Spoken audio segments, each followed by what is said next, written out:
क्षमा परवाने को जलना सिखाती है, शाम सूरज को ढलना सिखाती है, शाम सूरज को ढलना सिखाती है। अक्सर विद्यार्थियों को तो टेस्ट से होते हैं तकलीफें, अक्सर विद्यार्थियों को टेस्ट से होते हैं तो तकलीफें, लेकिन मेरे मित्र टेस्ट ही विद्यार्थियों को चलना सिखाती है, टेस्ट ही विद्यार्थियों को चलना सिखाती।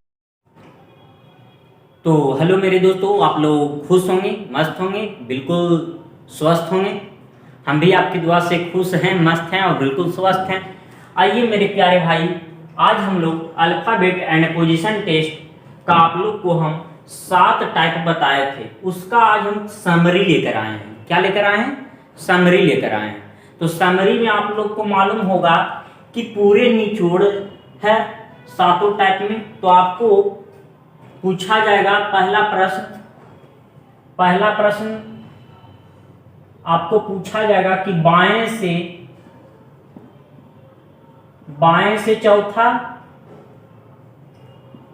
के दाएं पांचवा। और इस 7 टाइप में यही प्रश्न को जवाब देना है। तो आप लोग को मालूम होना चाहिए कि 5 4 क्या होता है। तो सबसे पहले हम 7 टाइप के बारे में हम विवरण बता देते हैं। इसका प्रश्न लॉन्ग में लिखा हुआ रहेगा कि यदि अंग्रेजी वर्णमाला में बाएं से चौथा अक्षर के दाएं पांचवा अक्षर कौन सा होगा। और ये आपका ए से जेड तक रहेगा। टाइप 2 में है मेरे प्यारे बच्चों जेड से ए, यानी आपको बोला जाएगा कि यदि अंग्रेजी वर्णमाला को विपरीत क्रम में लिख दिया जाए। कौन सा क्रम में? विपरीत क्रम में लिख दिया जाए तो बताएं कि बाएं से चौथा के दाएं पांचवा कौन सा लेटर होगा। टाइप 3 में मेरे प्यारे बच्चों आपको बोला जाएगा कि यदि अंग्रेजी वर्णमाला में ए से प्रारंभ करके, कहां से? ए से प्रारंभ करके प्रत्येक दूसरे अक्षर को हटा दिया जाता है तो बताएं कि बाएं से चौथा अक्षर और के दाएं पांचवा अक्षर कौन सा होगा। अब टाइप 4 में आएंगे मेरे प्यारे बच्चों। तो टाइप 4 में क्या बोला जाएगा कि यदि अंग्रेजी वर्णमाला में बी से प्रारंभ करके, कहां से? बी से प्रारंभ करके प्रत्येक दूसरे अक्षर को हटा दिया जाता है तो कौन सा अक्षर बाएं से चौथे के दाएं पांचवे होगा। अब मेरे प्यारे बच्चों तो इसमें अगर बी से प्रारंभ करके जब हटाइएगा ना तो जो भी लेटर बचेगा विषम संख्या वाला लेटर बचेगा। कौन सा संख्या वाला लेटर बचेगा? विषम संख्या वाला। जैसे में 1 3 5 7 9 ... जेड हम क्यों नहीं लिखे मेरे प्यारे बच्चों? जेड हम क्यों नहीं लिखे मेरे प्यारे बच्चों?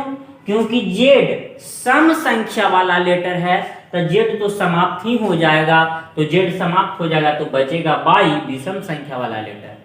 अब आगे मेरे प्यारे बच्चों टाइप 5 में क्या हम बताए हैं आप लोग को कि एबीसीडी में 26 लेटर होते हैं। कितने लेटर होते हैं? 26 लेटर होते हैं एबीसीडी में। और 26 लेटर होते हैं मेरे प्यारे बच्चों और उसको 2 भागों में बांटेंगे तो 2 से भाग दे दीजिएगा तब बचेगा 13। और 13 लेटर जो हम लोग का होता है मेरे प्यारे बच्चों ए से एम तक 13 लेटर होता है। कहां से कहां तक?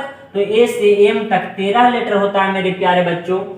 और मेरे प्यारे बच्चों एम से जेड तक 13 लेटर होते हैं। तो 13 13 26 टोटल लेटर होते हैं। तो इसमें है ना मेरे प्यारे बच्चों कि टाइप 5 में मेरे प्यारे बच्चों आपको बोला जाएगा कि यदि प्रथम अर्धांश को भी विपरीत क्रम में लिख दिया जाता है।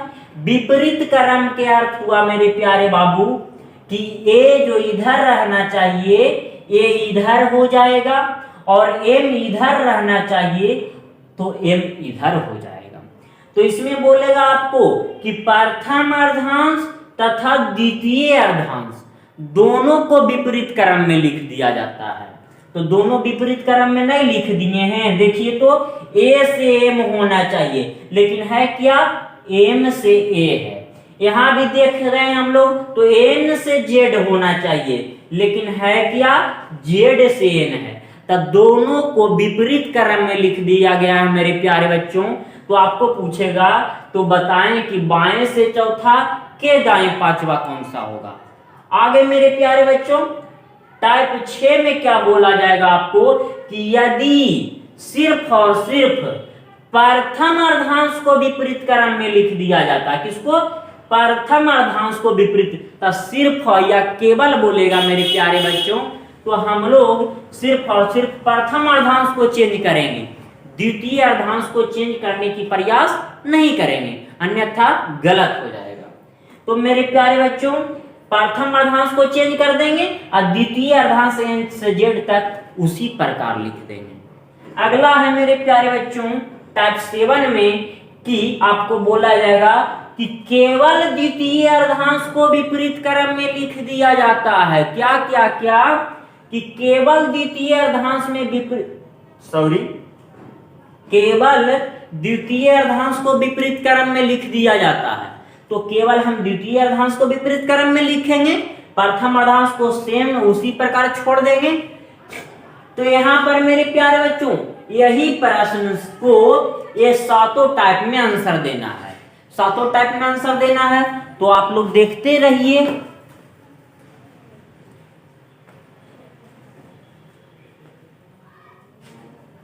तो आप लोग को हम बता चुके हैं मेरे प्यारे बच्चों कि बाएं और दाएं हैं, ये दोनों एक दूसरे का अपोजिट है, विपरीत है मेरे प्यारे बच्चों।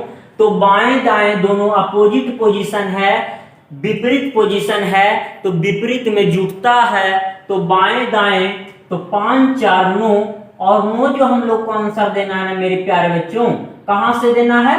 बाएं से देना है। कहां से देना है? बाएं से देना है। तो आप बोलिएगा सर बाएं इधर होता है और दाएं इधर होता है। तो बिल्कुल मेरे प्यारे भाई आप बिल्कुल सही बोले, बाएं को इंग्लिश में लेफ्ट बोलते हैं और दाएं को इंग्लिश में राइट बोलते हैं। अब आप लोग को ABCD हम याद करवा चुके हैं। तो ए से यहाँ पर देखेंगे मेरे प्यारे बाबू कि बाएं से नुमा अक्षर, तो बाएं से नुमा अक्षर जो होता है ना, कौन सा अक्षर होता है बाएं से नुमा? आई होता है। कौन सा होता है? आई होता है। तो आगे मेरे प्यारे बच्चों इसमें जो हम लोग को टाइप 2 में अब क्या है कि टाइप 2 में यही प्रश्न है और इसी को जवाब देना है। तो यहाँ पर देख रहे हैं कि आप लोग को टाइप 2 में हम बताए थे कि बाएं को क्या कर देना है? दाएं कर देना है, और दाएं को क्या कर देना है? बाएं कर देना है। तो आप लोग को बोले थे कि जब इसको चेंज कीजिएगा तो बाबू यहाँ पर बाएं को क्या कर देना है? ऊपर में बाएं है तो बाएं को क्या कर देना है? दाएं कर देना है। तो दाएं कर देंगे, दाएं से चौथा, और इस दाएं है तो इसको क्या कर देंगे? बाएं कर देंगे। तो 5 4 9 और आंसर कहां से देना है? दाएं से। तो आप लोग को हम बता चुके मेरे प्यारे बच्चों कि जब दाएं से किसी भी लेटर को पूछा जाता है तो हम लोग 27 में घटाकर आंसर देते हैं। तो 27 में 9 अक्षर घटाइएगा मेरे प्यारे बाबू, तो आप लोग को मालूम होगा कि 18 होता है। तो यहां पर इधर से, अब इधर से ही काउंटिंग नहीं होगा, इधर से काउंटिंग होगा। तो 18 लेटर पर जो आएगा ना मेरे प्यारे बाबू, आर आएगा। और आप लोग को काफी अच्छे ढंग से हम बताएं ABCD याद करने का तरीका। अब टाइप 3 में क्या है मेरे प्यारे बाबू? तो आप बोलिएगा सर टाइप 3 में तो कुछ नहीं है, ये बाएं और दाएं, तो बाएं दाएं जुट गया और यहाँ पर 9 गुना 2 कर देंगे, 9 दूनी 18, 18 पे होता है आर। तो बिल्कुल आप लोग का कॉन्सेप्ट पूरे अच्छे तरीके से याद है। आगे देखेंगे मेरे प्यारे बच्चों कि टाइप 4 में आप लोग को हम बता चुके हैं कि पूरा विषम संख्या है। तब विषम संख्या में हम लोग क्या करेंगे? तो 5 4 9 यही प्रश्न है, 5 4 9 और 9 दूनी 18, तो 9 गुना 2 करेंगे, -1 करेंगे। अब जितना भी मेरे अपना बच्चा है तो उनका तो फर्ज बनता है कि हम इतना आप के लिए मेहनत कर रहे हैं, तो आप लोग तो लाइक कर सकते हैं बेहिचक।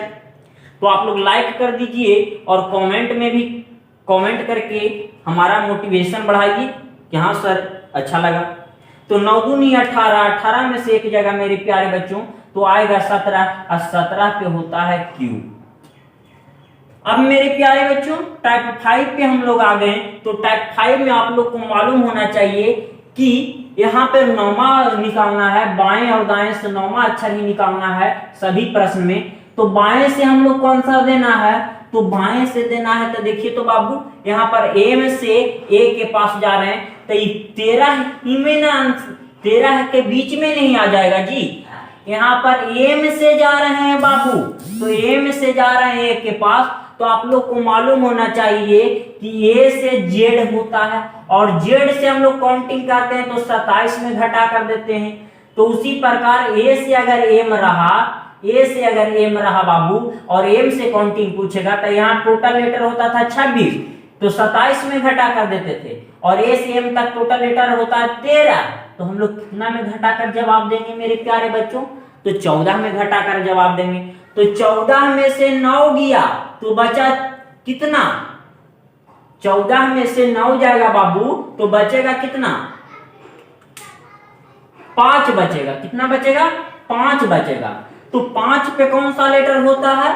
तो यहाँ पर 13 में नहीं घटाना है, कितना में घटाना है बाबू? 14 में घटाना है। तो 14 में से 9 गया तो बचेगा 5, और 5 पे ई होता है।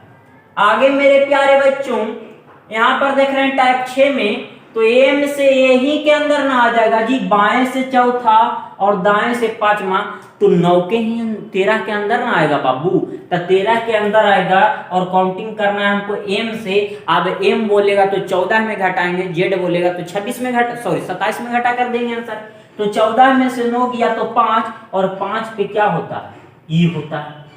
अब मेरे प्यारे बच्चों आपको मालूम होना चाहिए कि 5 चारों और बाएं से ही हम लोग को जवाब देना है, तो बाएं से ही जवाब देना यानी ए से, तो ए से 9वां लेटर सभी विद्यार्थी को याद रहता है, 13 के अंदर है, इसीलिए इसको छेड़छाड़ करने की आवश्यकता नहीं है, 13 के अंदर नहीं 9 आ जाता है, तो 9वां लेटर होता है आई। तो ये आपको हम कुछ कुछ छोटा छोटा टॉपिक उठाकर पूरा समरी देते रहेंगे मेरे प्यारे बच्चों। और आप लोग को यह वीडियो कैसा लगा, जो आप लोग कमेंट बॉक्स में जरूर कमेंट करके बताइएगा, और छोटे छोटे टॉपिक हम समरी के रूप में लाते रहेंगे, जिससे आप लोग का रीजनिंग में काफ़ी अच्छा बना हुआ रहे। और आप लोग को ये तो हम पढ़ा चुके हैं, तो आप लोग लाइक कमेंट और चैनल का जो भी विद्यार्थी नए हैं अगर उनको अच्छा लगा होगा तो आप लोग चैनल को भी सब्सक्राइब कर लीजिएगा। ठीक है।